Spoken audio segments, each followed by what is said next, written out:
Hi guys, I am Preeti and you're watching this video on what is karma. It's usually not karma, it's karma. And how can you break your karmic cycle? Okay, so we are going to discuss that in this video. And I know that you may be knowing a little bit about it, or you may be knowing a lot about it, but I'm just trying to explain my part, what I feel is actually a karmic cycle and how you can actually come out of it. So yes, so make sure that you watch this entire video till the end so that you get the entire scoop. Okay, stay tuned.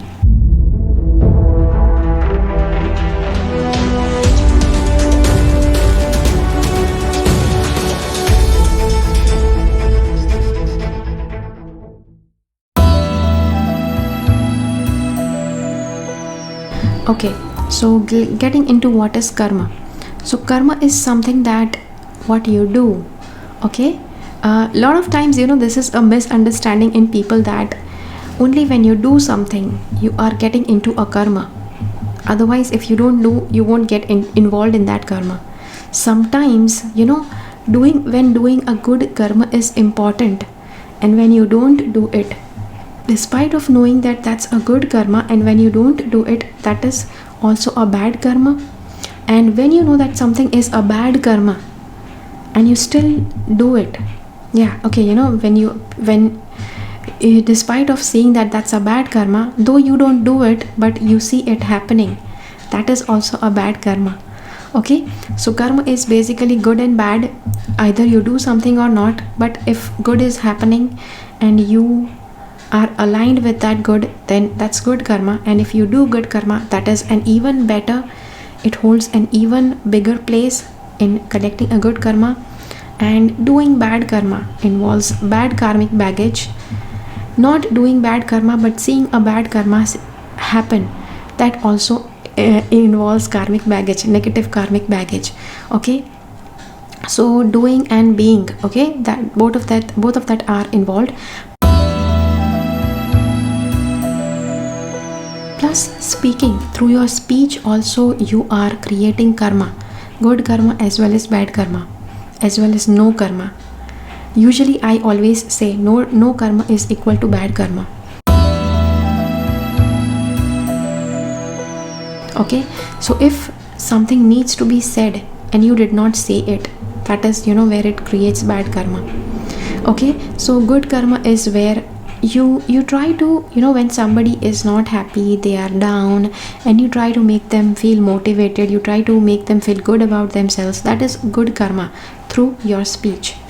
Then if somebody let's just imagine somebody did something bad towards you, you try to go and insult that person, you try to go and degrade that person, bring that person down, feel that person that they are really bad, that is bad karma. Okay, now you will say, okay, now if that person did something bad to you, how is it that you don't even have to go and answer them?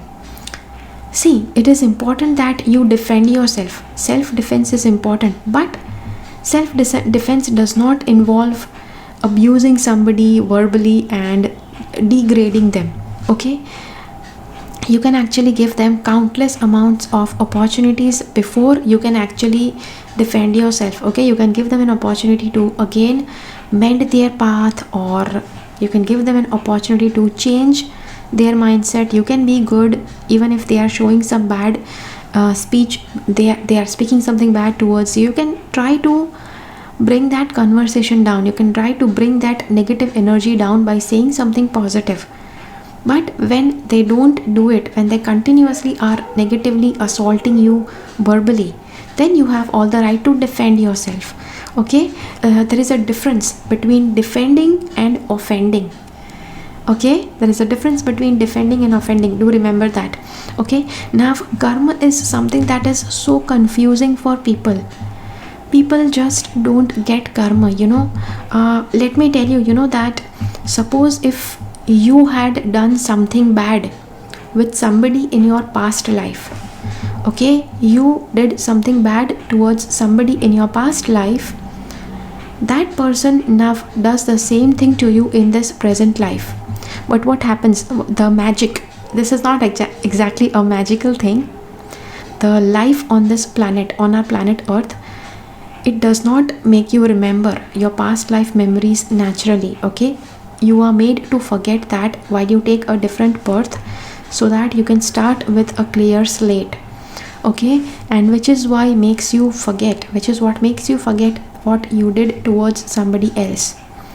And then when that person comes and hurts you, you try to again go and hurt them back. That is, you are continuing that cycle. Okay, you did something to somebody in your past life. Now that person is coming and affecting you in the present life. You have all the chance that you forgive that person. You take a different pathway, you separate ways, and you go on a different pathway. You don't engage in that bad karma.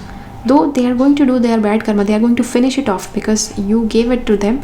They are going to return it to you. But when they are returning, usually because people have forgotten their karma, you might have forgotten your karma, which is what makes you to again offend that person. How dare you do this to me, you know? But people do that, and this is a kind of infinite life cycle. How life just keeps on happening, because a person hurts you, you hurt them back. Again in next birth, they hurt you, you hurt them back. That cycle keeps going on, and till you have good karma and bad karma in your baggage, in your balance, you will have to keep on taking births on this planet. So yeah, I know that sounds really bad, but when a soul is like very very young, when a soul has just recently started taking human births, it won't bother to that soul much that they are taking these many births, they are collecting karma. It won't come into their senses, into their conscience, that something is not right. Doing karma continuously in every birth is not right. They won't feel that. But then once they have taken a considerable amount of births, you have taken a considerable amount of births, after which you might realize that you need to do something. You need to stop doing something so that you are going to get out of that cycle. Okay, that is why a lot of people who get into spirituality, they always say this, that they don't want to take birth again, which is why they are very careful while doing their karma. Okay, so yes, so that is very important. And also one more thing, bad intent towards others. Though you have not done that action, still you had it in your mind. You thought of spoiling somebody's life, but maybe you did not do it because they said something good to you. Okay, they said some good words to you which made you change your mind. But at one point you had that entire plan to spoil their life, to ruin their life. What is that? That was just an intent, that was just an idea or a thought that you had. But what is that? Does it involve karma or not? It does involve karma, because somehow, even thoughts carry energies. I know that whenever I say this, at times people, they start feeling, okay, that person did bad to me, I will start, you might feel, you may actually say that, okay, that person did something bad to you. You start thinking really, really bad stuff about them, so that bad things happen with them. See, it is not necessary that if you think bad about them, actually bad things start happening with them, because if they have a lot of good karma, they won't be affected by your negative thought energy. But you will definitely get into a karma of negative thought energy, because your intent is bad. Your intent is to ruin somebody's life or somebody's evening. Okay? So now, your question might be, okay, how to break the karmic cycle? Karmic cycle is something that people continue for births. They are continuing that cycle for different births.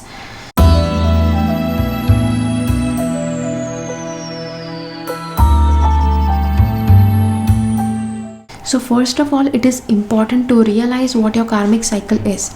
Okay, see, if there is something in your life that you really feel that it's not going right, at times, getting into a past life regression session, it helps you to know what your karmic cycle is.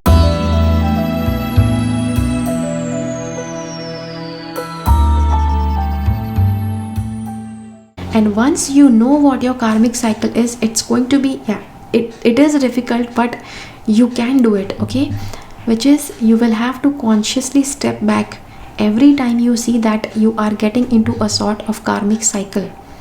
For example, if somebody, let's say a man in 3 to 4 births back, he was a thief. Since childhood he was taught that stealing somebody was okay. This is psychological fact, that what a child is taught, it's actually, that child is going to be okay with it. Which is why we always say that it's important that you teach your child some good things, so that they end up at a good place in their life. Because a thief and a rogue, they don't end up in good places once they grow up, right? So this is why we say that. So one person 3 to 4 births back, he was a very bad person. He was a thief. Since childhood he was taught, which became his pattern. Okay, maybe that person did not have enough money, they did not have enough amenities or enough things in their life to survive on, which made them start stealing. They just knew that stealing is okay, so they started stealing. Okay, and that stealing, it's just a habit, it's just a pattern that they have developed through their entire life. They did that stealing thing and their life worked. Now in the next birth they have a better life. Okay, that person has a good lifestyle, they have good money, finances, but still that person may have this habit of stealing. They don't know from where that habit came, but it came from the soul. The soul was doing that in the past birth. So the soul again has that memory. Not exactly that memory, that memory is actually hidden, but still that that urge is still there in the mind, which makes that person again do something, steal something from somebody. A very good example of that is in Dhoom 2. The Dhoom 2 movie, Hrithik Roshan, he had enough money to have a very nice and steady lifestyle. He did not require anything, but he used to always steal things that were very exquisite. He had an exquisite taste, and he stole things that were like very different and very unique. So those are those kind of thieves that are carrying forward their karmic behavior from their past birth. And again in next birth, let's say now it's the third birth, which is right now in the present reality, and they are from a very good family, they have got some very good sanskar, and still they have this little urge inside them to take away something from somebody. And they have plenty of money, they have everything that they want, but still they have this urge of stealing something. So this is where, when you visit your past life, it will help you to realize what your karmic pattern is, which will help you see. Once you see what your karmic pattern is, then you have to consciously step back whenever you see yourself doing that. That is actually a very difficult thing, because you have been doing that for many births. I know that. For that we have a past life therapy process that helps you to break that pattern, and it makes a little more easier. But yes, we do it. And so that is one thing. The second kind of karmic behavior I would like to share with you is, if somebody was facing poverty in their past birth, and usually poor people, where they have scarcity of money, scarcity of food, what they are taught, that whenever you get food, just eat extra. Whenever you get extra food, eat it, because you don't know whether tomorrow you may find food or not. So yes, usually we find that during a past life thing. And whosoever were starving in their past birth, usually they turn up getting overweight in the present birth, because they still have that pattern, they still have that belief, if you have more food, eat it. Okay, so yes, so this is how overweight people, obese people end up. And so that is where you will have to consciously break your karmic pattern by not eating when you are not hungry. Okay, so that is, I know that's difficult, but yes, with a past life process, we do a little bit of process where you will be allowing yourself to step back for a few seconds before doing that action again, before engaging into that action again, so that you get time to think before acting, before involving yourself again into that karmic cycle. Okay, so yes, so that is a good thing. So yeah, so this is how you can actually break a karmic cycle. Also, one very interesting thing is somebody was of a very helping nature. Okay, somebody was of a very helping nature in their past birth, but in their present life they are surrounded by people that don't require their help, and this is a person who is desperate to help people. So that is also a, yeah, and sometimes you are surrounded by negative people that actually don't require your help, because you cannot involve yourself into negative karma. So stopping yourself at that point, not helping these people, is actually bringing yourself out of the karmic cycle.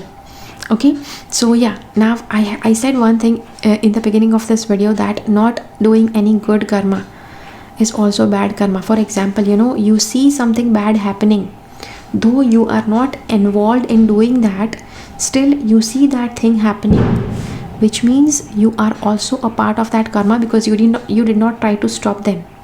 Okay, for example, you saw that a few people, they actually were troubling a good person, and you did not take any action. Okay, you kept on seeing that, you saw that happening, and then you are a part of that negative karma. That just because you did not take any action means you agree to that negative action, so you are also part of that negative karma. So yeah, so I know that's actually difficult, and whatever happens in today's world, a lot of things are that way.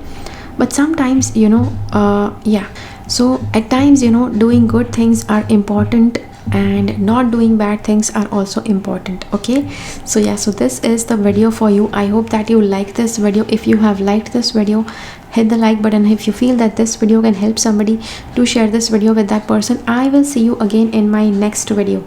Okay, until then, keep following the path of your soul's purpose, because you are born for a reason. Thank you so much for watching. Bye bye. Make sure that you subscribe to my channel and click on the bell icon. When you click on the bell icon, select all notifications so that you get notified about all the videos that I upload.